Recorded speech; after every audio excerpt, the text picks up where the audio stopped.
Assalamualaikum warahmatullahi wabarakatuh. Nama saya Muhammad Ikal Amri bin Muhammad Syafri. Saya akan membuat pengajaran mikro tentang cara dan teknik menggunakan busur dan pengenalan tentang busur. Sebelum saya melanjutkan ke topik seterusnya, saya akan menceritakan tentang keluarga alat bertali.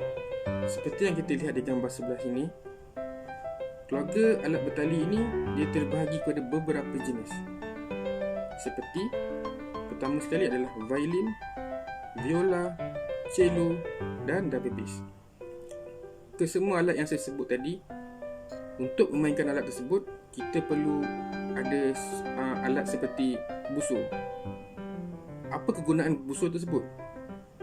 Busur itu adalah dengan caranya menggunakan kita menggesekkan alat busur itu ke bahagian tali pada instrumen tersebut. Dengan gesekan tersebut, kita dapat menghasilkan sebuah bunyi. Dengan menggunakan busur juga, kita dapat menghasilkan sebuah melodi. Begitulah peranan penting untuk alat yang bernama busur. Seterusnya saya akan ceritakan tentang jenis-jenis busur dan cara memegang busur. Saya akan menggunakan double bass sebagai alat bantu saya untuk contoh untuk saya menunjukkan tentang mikro pengajaran saya ini.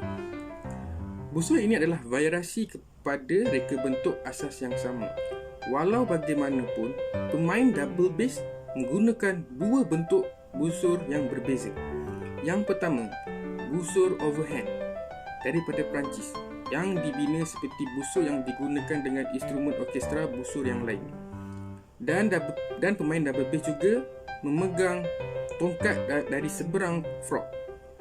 Untuk pengetahuan semua, frog itu adalah bahagian pemegang di bawah pada tongkat ataupun panggil busur. Seterusnya adalah busur bawah tangan ataupun yang diperbuat daripada Jerman.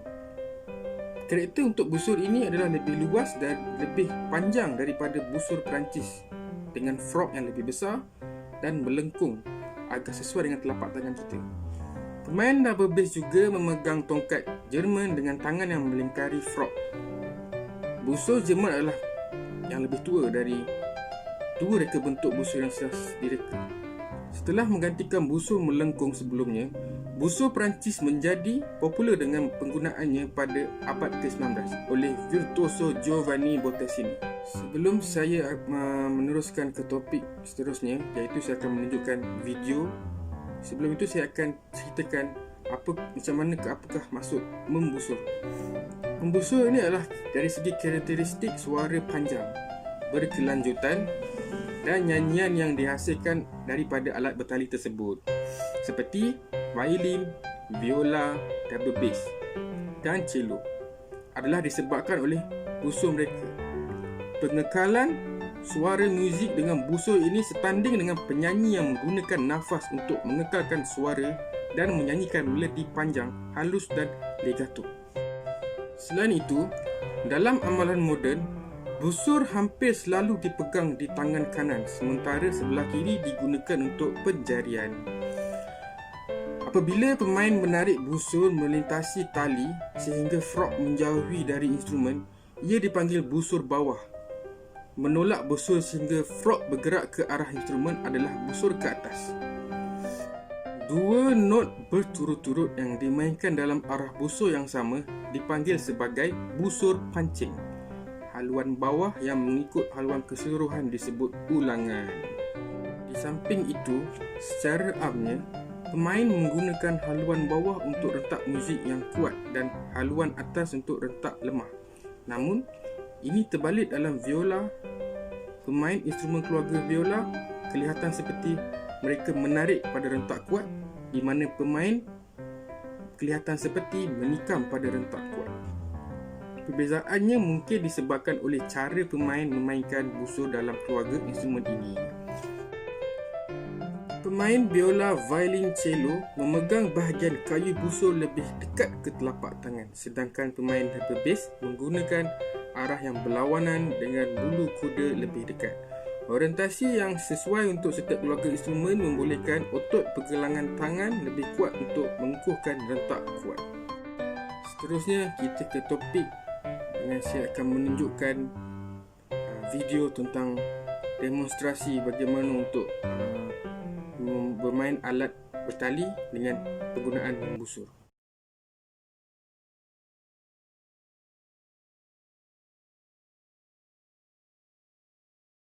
Finding the correct angle of the arm on the string is the first step to getting a good sound. If you don't have the right arm angle, then you risk playing on the wrong part of the string, which could prevent you from getting the sound that you want and could also cause things like squeaks and scratches. So in this video, we'll talk about how to find the right arm angle for you and also how your arm should be changing as you move the bow back and forth across the string. The actual angle of your arm when you're using the bow can vary. So I'll show you what I do first and then give you a couple other options for what you can do. So when I put my bow on the string, my arm is at a very wide angle. This is usually about where I keep it. Essentially, you should be able to keep the bow on the string a little bit below the end of the fingerboard, maybe about an inch or so. And when you do this, you shouldn't have to lean over or distort your body in any kind of way to do that. Now this is going to depend on the height that you keep your bass. Some people keep their basses a lot higher than mine, and so that arm angle is going to be a little bit sharper than what mine is. And some people keep their basses a lot lower, and for that reason, they play with almost a completely straight arm. And that's okay if you want to do that, but if you do this, just make sure your elbow isn't locked. You want your arm to be relaxed enough to where there's a slight bend in the arm. So again, the key points here are that you want to keep your bow about an inch or so below the end of the fingerboard, and you shouldn't have to lean over or distort your body to do that. The angle of our arm is going to change as we move the bow back and forth across the string. And naturally, our arm wants to move in a pendulum kind of motion. So out and up, and then in and up. But we have to fight that motion because doing a pendulum motion prevents us from staying on the same part of the string and in turn prevents us from getting the best sound. So instead, we have to fight that by doing an out and down motion on the end of the stroke and then an in and down motion on the up bow. So to practice this, if you can get in front of a mirror to do this, that would be best. You want to pull the bow in a down bow, and then about halfway through, you want to start extending with the forearm down towards the floor. Again, this is what it looks like. And then the up bow, you're going to push and really use the wrist here to push the stick, and then angle it down towards the floor in about the second half of the bow. This is what that looks like. So this is what it looks like put together.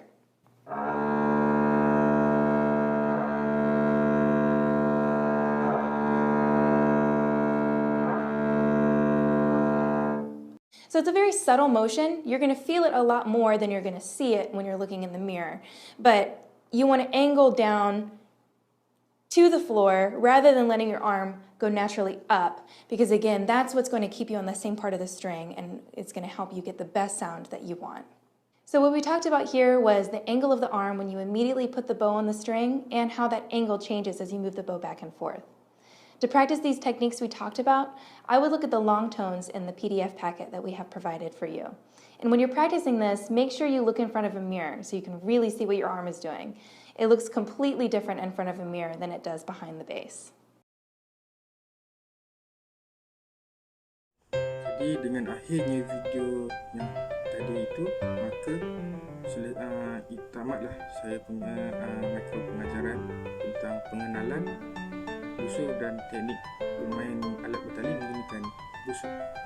Kesimpulannya, kita dapat mengetahui tentang bagaimana untuk kita bermain alat bertali menggunakan busur. Selain itu, kita mengetahui juga beberapa jenis busur. Kita dapat lepas itu kita dapat mengetahui tentang bagaimana bentuk busur, bagaimana cara untuk kita menggunakan busur itu bila kita bermain alat. Saya harap dengan sedikit sebanyak info yang saya berikan tadi, sedikit sebanyak dapat membantu kepada semua untuk yang baru belajar untuk bermain alat bertali ataupun yang ingin tahu tentang keluarga alat bertali, tentang busur, semua itu. Jadi saya akhiri dengan Assalamualaikum warahmatullahi wabarakatuh.